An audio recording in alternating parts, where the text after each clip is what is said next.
All right. Good morning, good afternoon, good evening. We're back Going well. again. Hey, man. Testing one, two. Can you hear me? Yep, it's all good. Awesome. That's great. Well, thank you for joining us for another episode of Building Web3. So we have Tabasco here from Chainstack. Um, Thanks for taking the time on this one. Our topic for No today is problem. going to be building communities in Web3, but really our conversations, if you've tuned in before, go in all directions. Our ultimate goal is to educate our listeners, users, and those tuning in, and hopefully create this library of educational materials that people can go back to and refer to and have a bit more confidence in entering Web3, right? Making it a safer space. So let's dive right into it. And Tabasco, why don't you tell us a bit about yourself first before going into Chainstack? Who are you as a person? When did you get into Web3? And where are you based? Sure.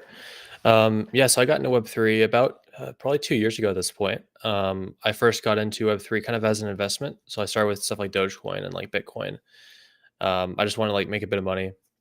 So I did that for a while, and eventually I really got into the development side of things, right? So I kind of saw the potential within Web3 and the potential for innovation, and I wanted to be a part of that. So I taught myself 4 or 5 different programming languages. Then I created a project called Amity DeFi. The point of that project was to connect communities with blockchain. So it's like a Discord integration that allows you to send and receive cryptocurrency directly within Discord. So kind of similar to our topic, it was meant to connect Web3 communities together and Mm-hmm. give them a direct access to the blockchain. So that went pretty well, and that was a project that I worked on for about a year and a half before ultimately joining Chainstack. So I joined Chainstack as a developer relations manager. So I manage developer relations for our Harmony, Fuse, and Solana branch, which means that my job is to basically like come into awesome spaces like this and talk to cool projects like MeanFi and just kind of speak to developers and help people, like you said, like learn about the space and have like a Mm-hmm. place to be more educated on cryptocurrency and blockchain. So yeah, that's kind of like a quick rundown of how I got into the space. Right now, I'm calling in from Colorado, about an hour from Denver. But the Nice. Chainstack team is pretty international. So we're actually based in Singapore, but we have people Canada, United States, Eastern Europe, pretty much everywhere.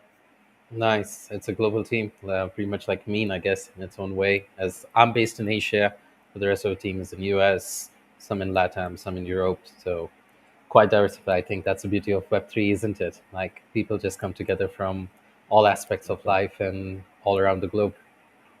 Right, for sure. Right. Let's get into Chainstack. So tell us a bit about Chainstack. What was the beginning of Chainstack? Where are you now? Yeah, so Chainstack, ultimately, what we started as is a way for institutions to start up their own private blockchains. And what we're moving into now is a full stack infrastructure service for developers. So, as the current services we provide, we mostly do nodes. So, basically, as a developer, if you want to spin up your own node, you kind of have two options. You can either, number one, spin it up yourself, which means hiring a DevOps person and doing all this complicated node management on the back end, which is kind of a headache and it takes a long time. Or you can use something like Chainstack, where basically what our platform does is you can sign up for Chainstack, you can spin up as many nodes as you want, and it's all done within minutes automatically. So it's a super convenient way for developers to manage their infrastructure without having to kind of wrestle with doing it themselves in the back end. So it's Nice. super convenient for developers, and ultimately what we want to do is kind of be this AWS for blockchain, this full Mm-hmm. stack development suite for developers, so that you can go to Chainstack and you can start up your node. You can get your APIs, and basically within the Chainstack platform, what we want is to provide developers with everything that they need to create an entire centralized application. So right now, that's kind of where we're heading, and we have mostly our node service is what we're working on, and then in the future we'll have stuff like NFT APIs, IPFS, stuff like that. So lots of exciting stuff happening. Awesome. And how are you targeting, I guess, developers? Are you building a community around that, or are you just working through a business development sort of model? Yeah, so that's kind of what my team focuses on. So my team, the developer relations team, about 4 people right now. So we have one person for most of our different protocols that we support. Like I said, I'm on Harmony, Fuse, and Solana. We have somebody on Polygon, on Avalanche, and stuff like this. So it's our job to kind of build that community, to go out and connect with the developers and kind of let them know that we exist, basically. Hmm. Let them know this is an option if they want to use something like Chainstack to run their infrastructure. So we do have like kind of our own Chainstack community that we're building up here. And hopefully our goal is to, as we kind of move into this next year or two, to continue developing that, especially as we kind of continue growing our stack of resources for developers. We hope to kind of cultivate this large developer community as we become more accessible and start to really push innovation in Web3. Interesting. So then around that, then the question comes is DAOs. Are you considering a DAO at any point? Given that if you're going to have communities on multi chains and the possibility of bringing them together through the utilization of a DAO maybe or a structure of a DAO. Yeah, DAOs are really interesting. I had I believe your CEO on a space a couple Hmm. months ago, and we talked about a DAO and kind of how important it is to democratize decision making. Right now, Chainstack isn't.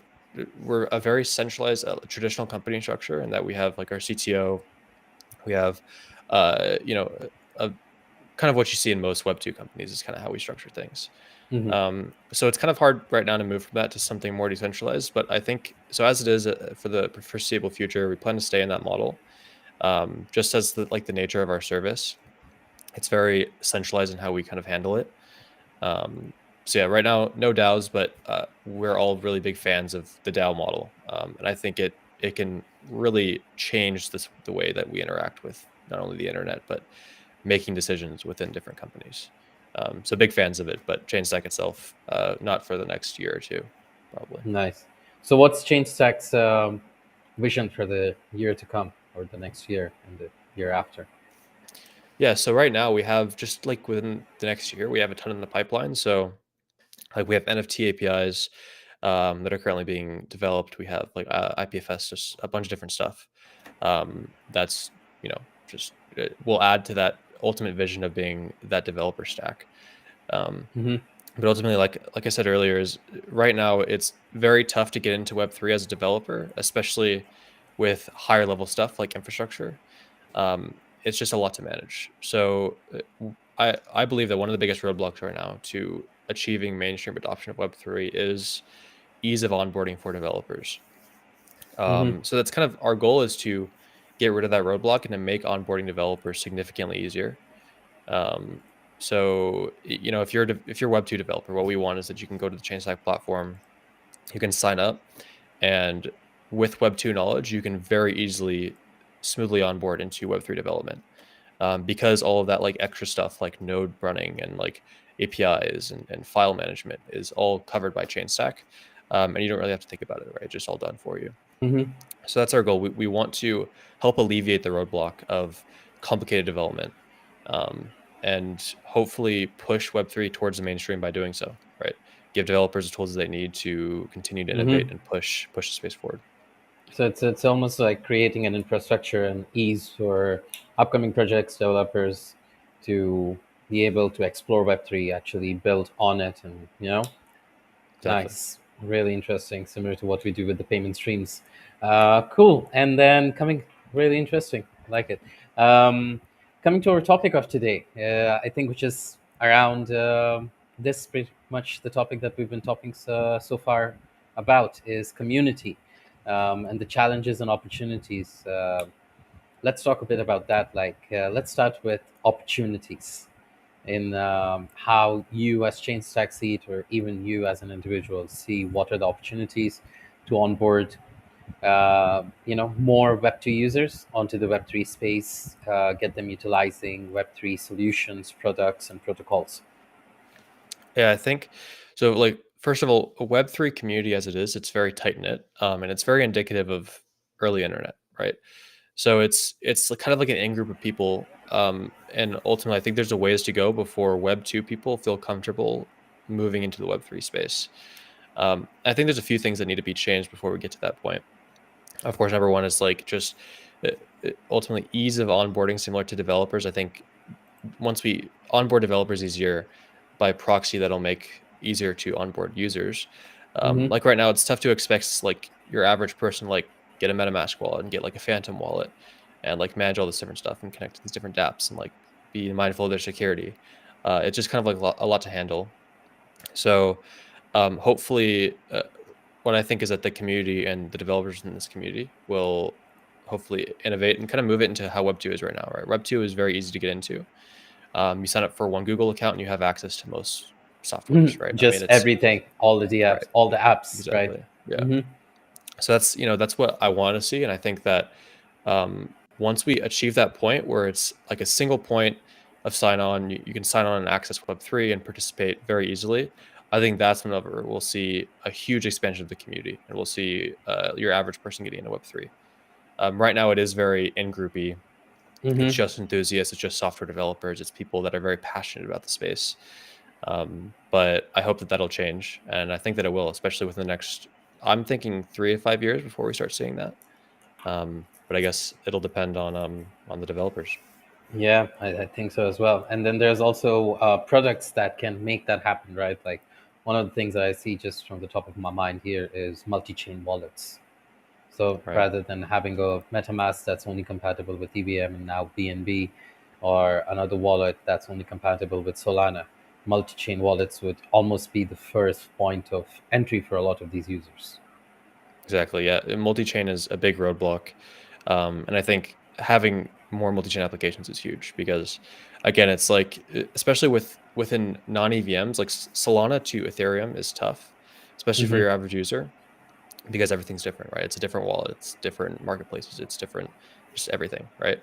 Well, like Ethereum to Polygon or Ethereum to Harmony, it's a little bit easier because it's can all be accessed within like the same suite of Hmm. applications. So yeah, I think that dispelling that kind of difficulty of switching chains, especially to non-EVM chains, will be a huge step in the right direction towards encouraging mainstream adoption.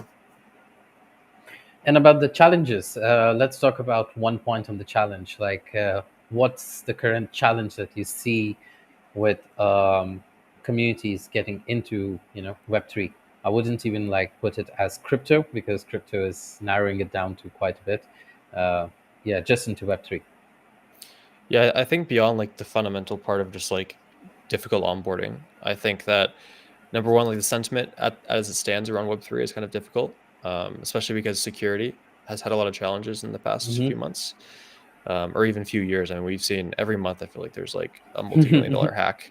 I mean, Harmony just got hacked for $100 million. Avalanche gets hacked, every Hmm. once in a while. So it's stuff like this that it's like very rough around the edges, and I see it described as like a wild west a lot, and it feels a lot like that. Just because it's not very organized in terms of like security and how things operate. So I think we need to achieve that. Security is probably the number one priority to get there. We can't onboard communities of people until there's assurances that they won't lose all their money that they put into Web3, right? And it's a risk, right? I mean, Solana, you just had a bunch of wallets drained Yeah, just a few months ago, so it's stuff like that it feels rough around the edges the entire space right now. And of course, over time, I mean, we're only what 10 years since like 10 or 11 years since Bitcoin was created, something like that. yeah, Not a ton of time, so it's very very early. And I think that yeah, hopefully, like I said originally, 3 to 5 years is my hope. I think it might take longer. It might not. Who knows? The rate of innovation can move super quickly. I mean, just in the past, like think of blockchain 3 years ago. I wasn't in blockchain 3 years ago, but if you look at it back then, it was just incredibly different than it is now. The entire landscape was different. So yeah, I think in 3 years it's going to be unrecognizable, the space, which is a good thing because there's a lot of changes that need to be made from security to, like I said earlier, like onboarding people, hmm having a streamlined way to get into Web3, um, NFT use cases, properly utilizing cryptocurrency, stuff like that. There's a lot of ways that we can kind of move down the path towards mainstream interest. yeah. Tikor, thank you for joining us. How are you, sir? I think one of my colleagues on this call as well.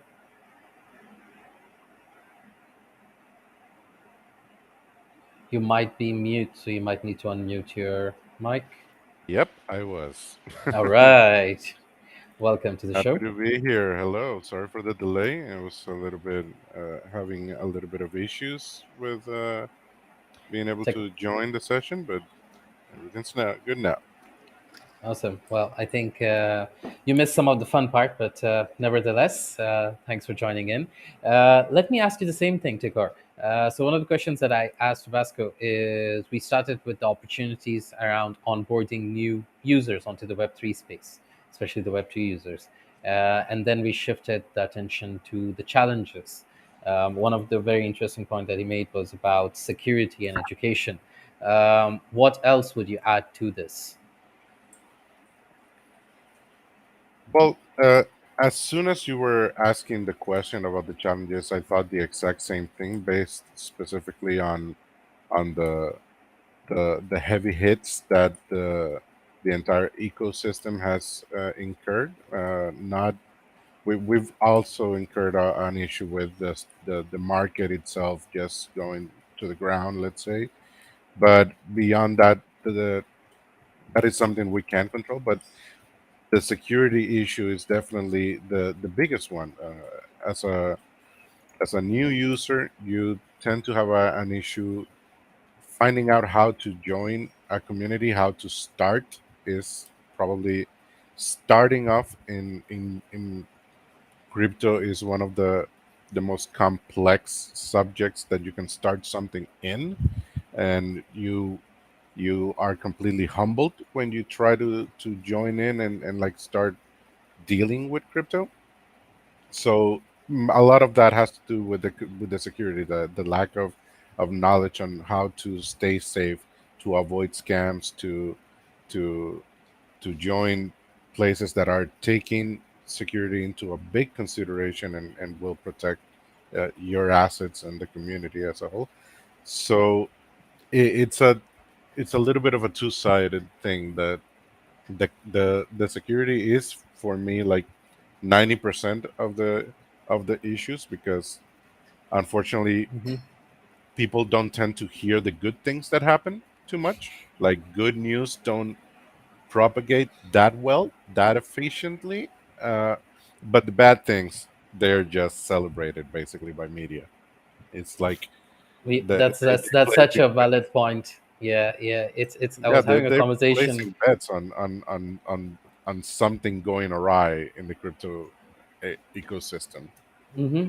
It's a similar conversation I was having with someone recently about how people can complain about saying that they've had a bad day just with one incident that might have lasted for 12 minutes, but not appreciate the rest of the 23 hours that they've had to experience all the good things that happened to them.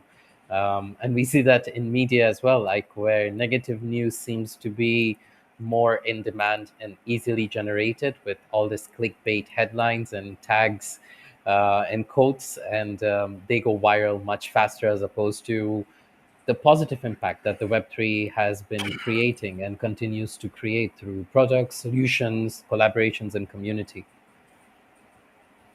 Yeah, that's precisely the point. Like it's very nice that it's human nature. I have to give that point, right? Like you when you go to a hotel on vacations and everything is great, the food is fantastic, the drinks are top notch, the entertainment is great, no rain, so you get to spend a lot of time in the beach and whatnot. When you get home and people ask you how it went, you say, it was okay, it was a good hotel, like the food was good. It's okay." Because good is the expectation. The expectation is that everything is going to be just completely fine, that you're going to have a good time and all that.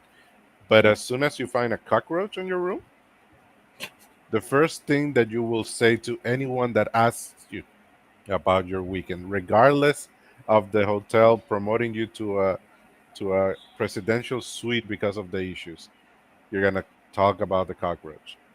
And that's human nature. That's the human brain just, I don't want to say malfunctioning, but functioning in a way that is less than desirable. And it tends to fall too much to that. specifically on new endeavors. Because if you're talking about the stock market and things go good and bad, like people mitigate that and then, oh, it was a bad day and whatnot.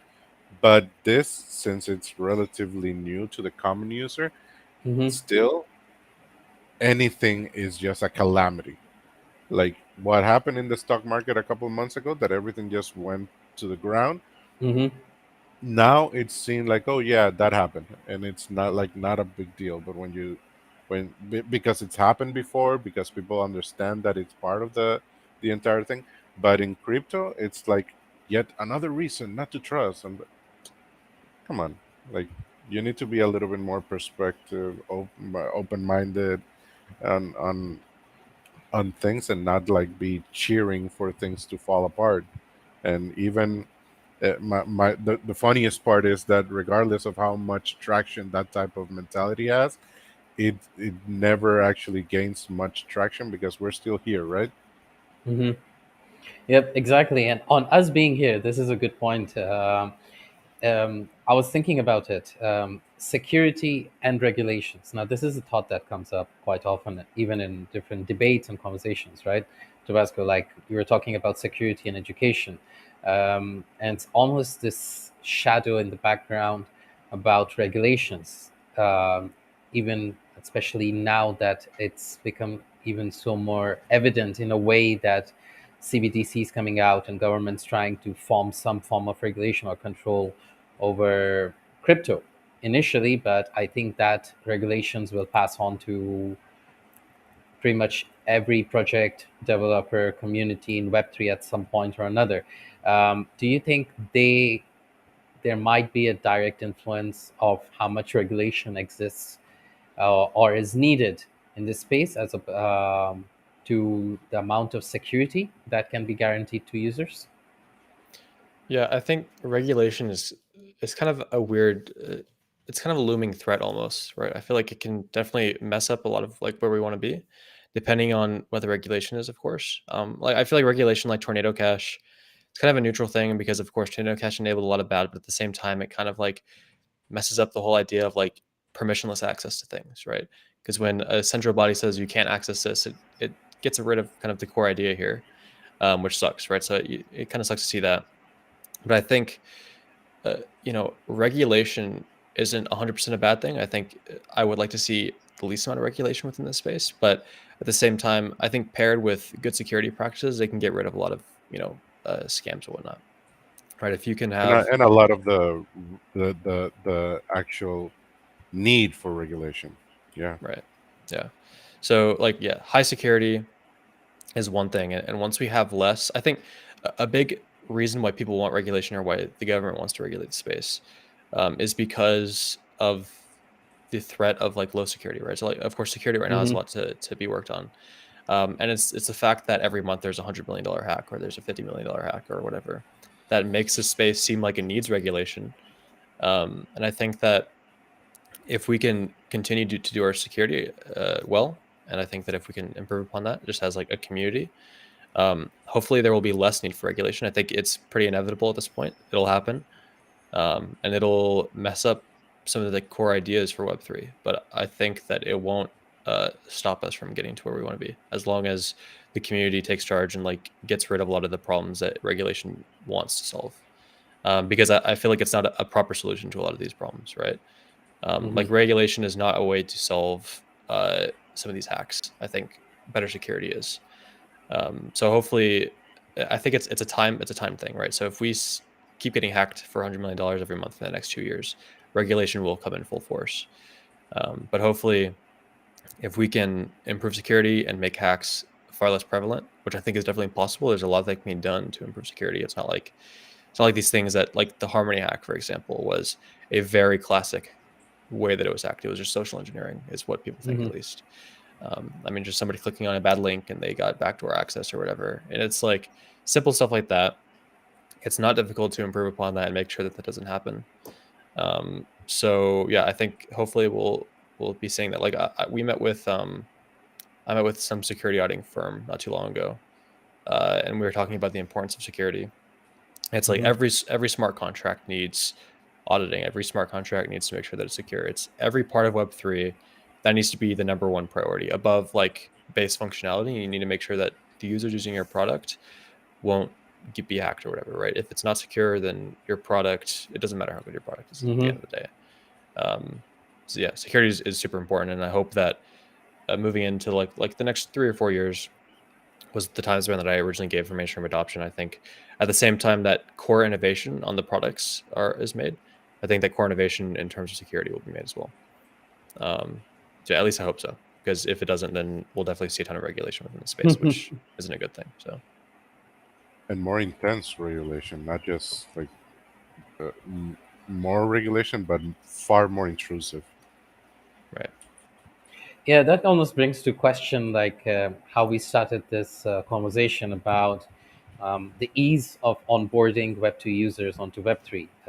And the example that you used was about how Google, with one app or one link, you could connect to everything else, right? Um and that's where it's permissioned.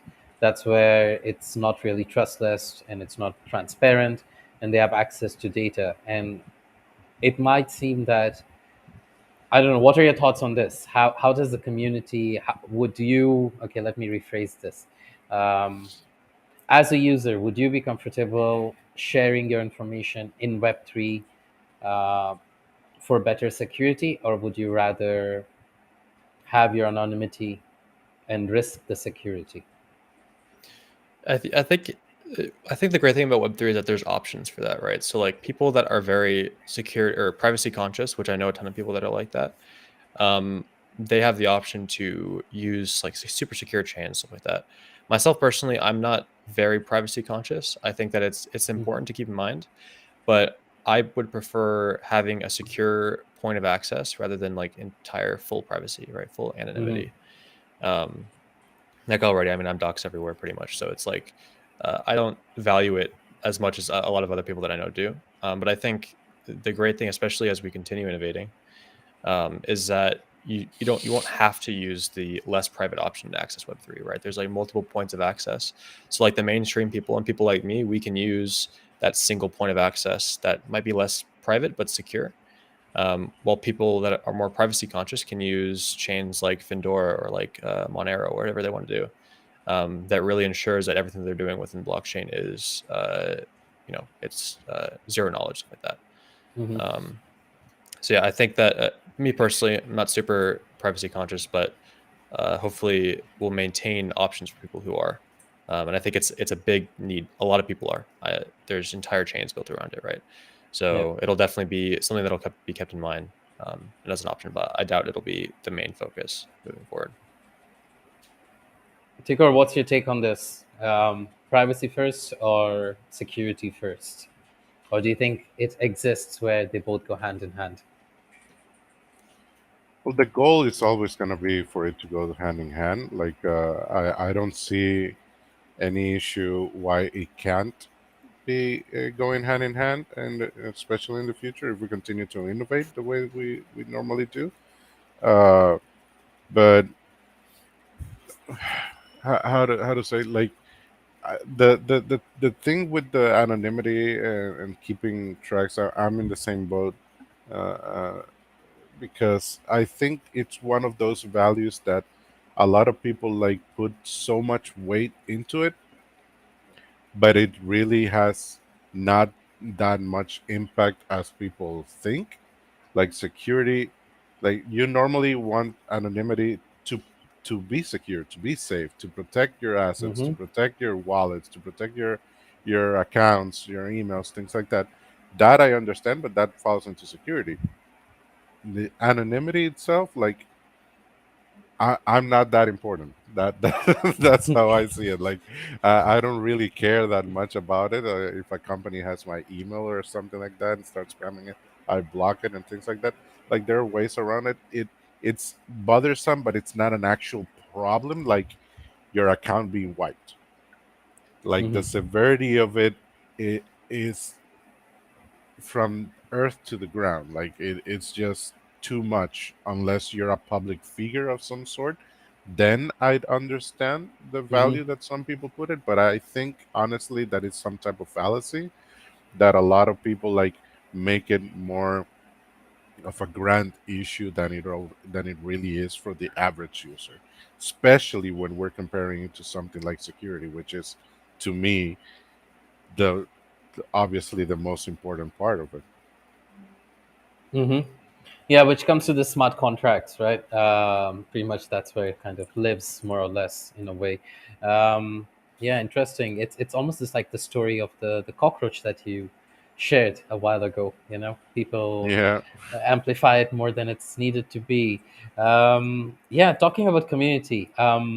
So we shifted our. I'm gonna steal the limelight a bit over here.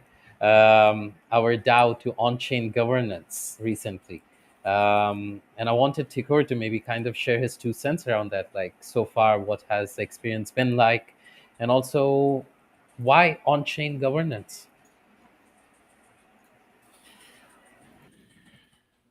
it's been a handful, let's say. It's safe to say that. Uh, but it's been a fantastic one, I must admit. The the idea is to, obviously, it's always going to be assigning more rights to the community. This helps security in terms of uh, not a single mission, a single vision of someone not going along with everything that has to do with a particular project. We've seen that crash and burn too many times in the ecosystem, that a Hmm. single person that has good ideas, not gonna say that they don't, many of them brilliant, but they can cover all bases, they can watch all angles. Perspective is very focused at times, and that leaves your back exposed to something going awry. So assigning the most trust and ability for the community to be able to take the reins of things, to actually uh, move things along, to we're starting to allow them, we gave them a channel to do proposals on their own, Hmm. and they will be taking lead on where the product and the DAO goes. I think that's exceedingly valuable precisely because of that. Because you have how many heads thinking about where the project is going, and how many perspectives, how many ideas, how many things that you simply wouldn't be able to even fathom, you'll be able to capture and and prevent even. Hmm. How many projects that have gone to the ground could have been prevented by having a couple of other people like thinking and saying like, hey, maybe you shouldn't like do that. How about if we do this first and like play it safe? Like, high risk, high reward. It's a little bit. It's a mistake in my eyes when you're dealing with money. So, and especially with someone, if you wanna do high risk, high reward with your money, that's fine. But having a single person uh, in the lead, have taking those decisions with everyone's money, that to me is a no. Like, no one should have that amount of power. Hmm. Yeah, that's why the DAOs and community come into power, or play. Let's say that works much Yeah. better. Yeah, interesting. Like that's why I asked Tabasco as well. Like, what was their plan around a DAO and a growth of it, which is interesting because every project and every team has their own structure and their own goals around it, right?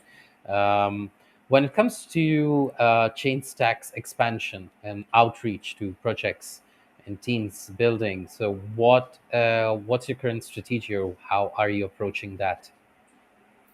Yeah, so kind of as we have it right now, of course, we have our developer relations team, which we build relationships with the community, and that's kind of Hmm. our main form of direct outreach with the communities. Then, of course, we have like salespeople that go out, and we have our account executives. Like we have a head of each vertical within blockchain. So we have a head of NFTs, we have a head of Hmm. gaming, head of DeFi, head of dApps and institutions, stuff like that. Um, I believe one of you guys have met with our head of NFTs, or somebody from Mean has met with our head Hmm. of DeFi and whatnot. So it's people like that that they lead outreach and engagement on specific verticals, because we service the entire blockchain industry, right? So from Right. NFT projects to DeFi projects to dApps to DAOs, they all need infrastructure and we all service them. So we have individual people that represent that part of our business, and that talk to NFT projects, that talk to DeFi projects, and understand what they need so that we can better support them and we can better service them. Like for example, one product that we have kind of in the pipeline is an NFT API. Mm-hmm. So this is something, an API that can basically change the entire way that you interact with NFTs with your development. Right? It makes it 10 times easier. It kind of organizes everything for you. It takes a lot of the labor out of NFT development. So that was something that we figured that people wanted after some people like our head of NFTs talked to the top NFT projects, and they all said we want an NFT API, right? Stuff like Mm-hmm. that, and then we build it. So yeah, our two main teams that deal with number one, community specific stuff is our developer relations team. So that's like me, our Avalanche guy, our Gnosis guy, Polygon, Starknet, stuff like that. There's four of us at the moment, and then we have five vertical leads. So two DeFi guys, one NFT, one gaming, and one dApp. So yeah, it's that team of people, and of course, I think globally at Chainstack right now we have almost 100 employees. Wow, Um, nice. yeah, we're expanding super quickly. I mean, every week we hire like 5 or 6 people. And of course, if anybody watching, if you guys want to get a position either in the developer relations or if you like sales or whatnot, you can always go over to our website and apply. We're always looking for more people. We are Nice. expanding very quickly, and yeah, we're trying to do our best to interact and engage with as many communities within Web3 as possible. Oh, congratulations. That's reassuring Fantastic. news, Yeah. I guess, for everyone, right?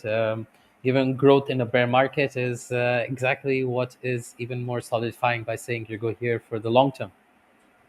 Exactly. Yeah. Even though the bear market has been hitting pretty bad right now, especially with some smaller projects, it's kind of hard to get off the ground because there's not a whole lot of activity. Hmm. With us, as long as there are people continuing to build within the ecosystems and developers are innovating, I mean, we have a use case, right? So as long as there's a need for infrastructure, which there will be, as long as blockchain exists, pretty much, we do pretty well. So this year, especially within 2022, even though the bear market has hit, we have seen a ton of growth because even though it might not seem like it, developers are really heads down right now, building and preparing for the next bull run, Hmm. so that whenever that comes, they'll have their products ready and that they'll be ready to kind of take off and hit the mainstream. Yeah, on this question, like, would you know, like, what percentage of projects are building in stealth mode? Because this happens to be also one of the more active approaches a lot of developers, investors are taking now, especially in the bear market. Right. Yeah, I've talked to a handful of stealth projects, or at least projects that don't have a whole lot of public facing stuff. So there are kind of two different stealth projects. Number one is a project that has done zero marketing. Number Hmm. two is a project that like a couple people know about, but it's still very low key. And I think both these types of projects are in huge prevalence right now, far more than the bull market, right? If you're in a bull market and you create a project, even when you're still in development, you have the opportunity to get a ton of attention. Whereas right now, there's not as much opportunity for that. So if you spend 2022 and 2023 building a really good product, and then you release it, let's say late 2023 or early 2024, when that bull market happens again, or whatever it does happen, um, releasing that when the bull market hits is a far more strategic play than releasing it now, because there's just the people left in Web3 now are developers and enthusiasts. It's a small community as it is, right? It's Hmm. not huge. It's a lot smaller than it was a couple months ago, or a year ago. So I think, yeah, there's probably, I don't know, 10 or 15% of new projects within the space right now are probably in stealth, or at least have very little marketing, right? Just focusing on getting the product out, building it, spending as much time as possible to polish it, making sure that's prepared for the next wave of new users to Web3. And I think that's a really good plan, because it's, like I said, launching it now, you might get lost in the wave once that hits. So Hmm. being prepared for that is a really good thing, and there are tons of projects that I think are set up really well for that and will thrive as soon as the bull market hits again. Yep. Yep. I think that's the way to go. I think because, yeah, interesting. And I wonder how, like, this is where it comes back to, right? Like, I wonder what it would take them to build a strong community around it. Yeah, community is it's a careful science. It's an interesting thing to do because if you do it wrong, you can waste a lot of time, right? I think of course, like the number one thing for building community is engaging directly with your community, which is something that Mean does really well, of course, with your DAO. Hmm. I mean, you guys have taken it to a level where you literally allow your community power in decision making, which is huge. I mean, that's like the most community interaction you can get. But ultimately, like what we do is we do a lot of spaces, stuff like this. I mean, any developer that wants to meet with us and like get advice or be connected with people, we're willing to talk to everybody, right?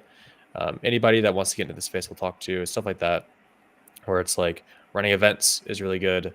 On Twitter, every week I do a thread that's educational, so it's something Hmm. like highlighting a project or highlighting a feature within an ecosystem or something like that. Just giving people a point to learn more about Web3 because it is a never ending learning process. There's always something to learn about.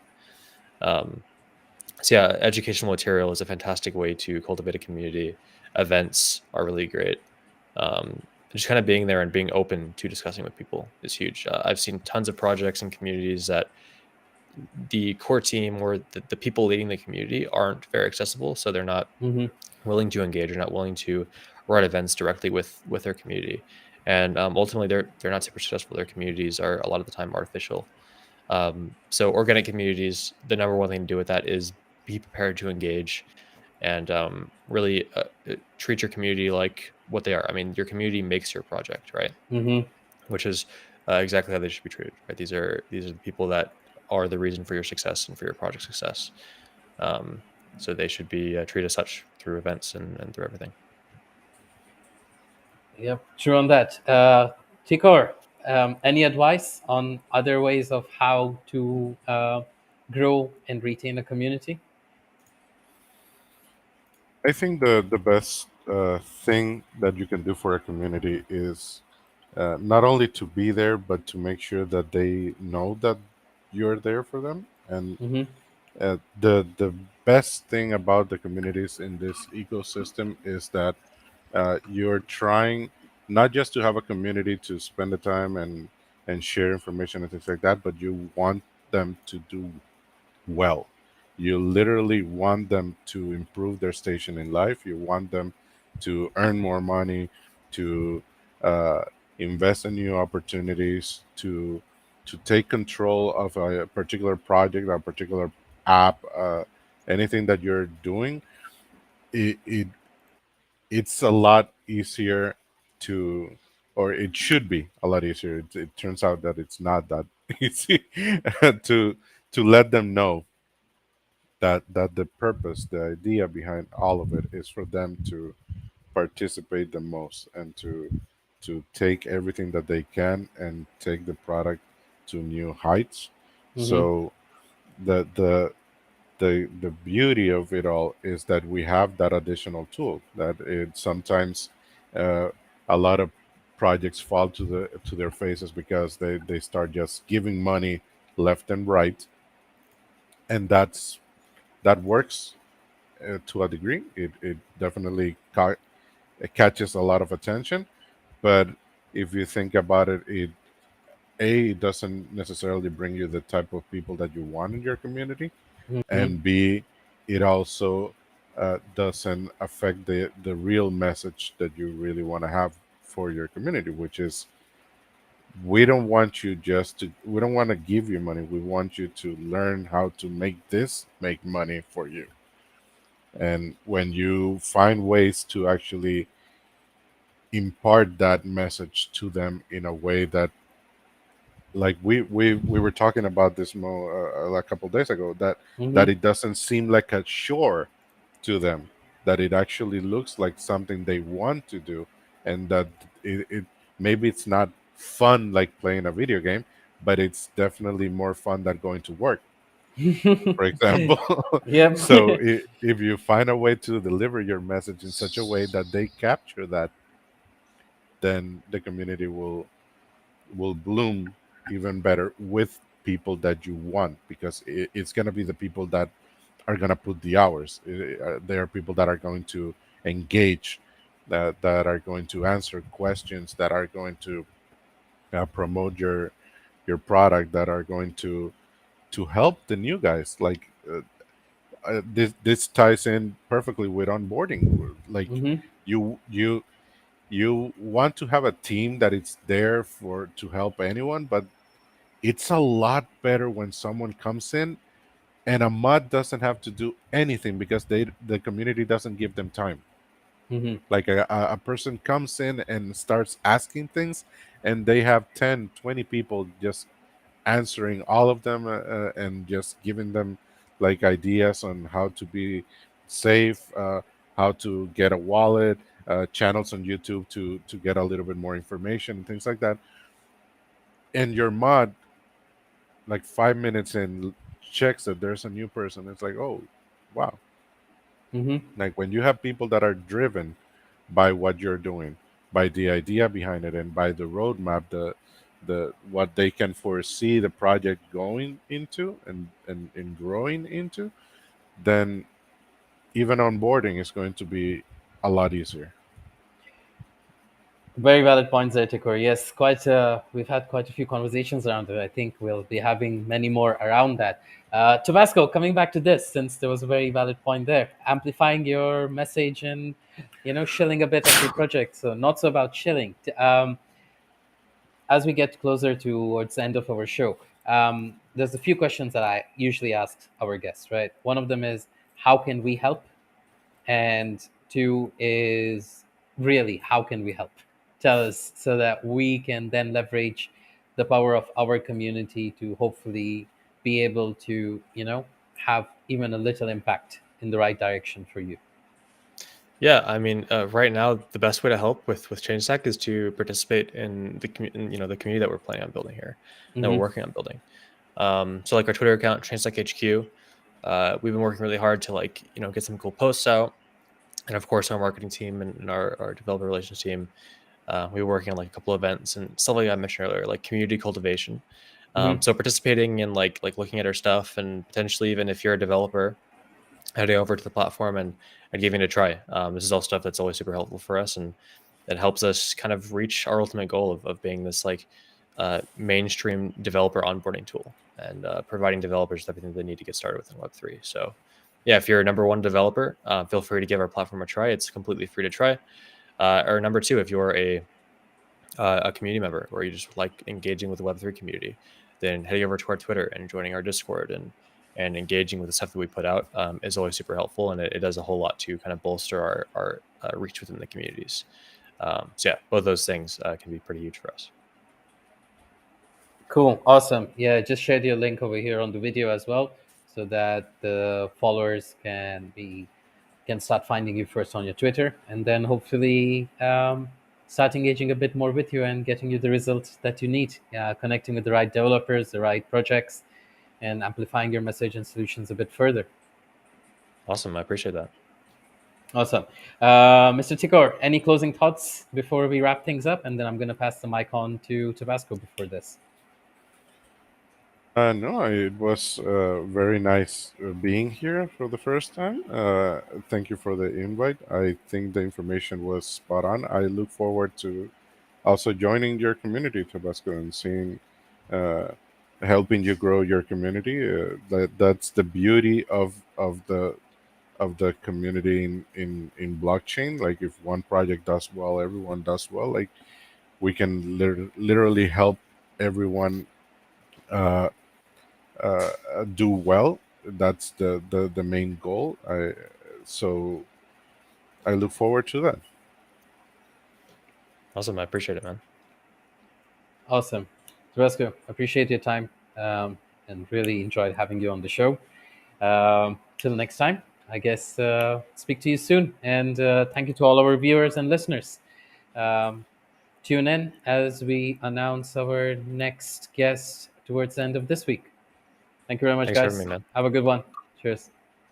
Everyone.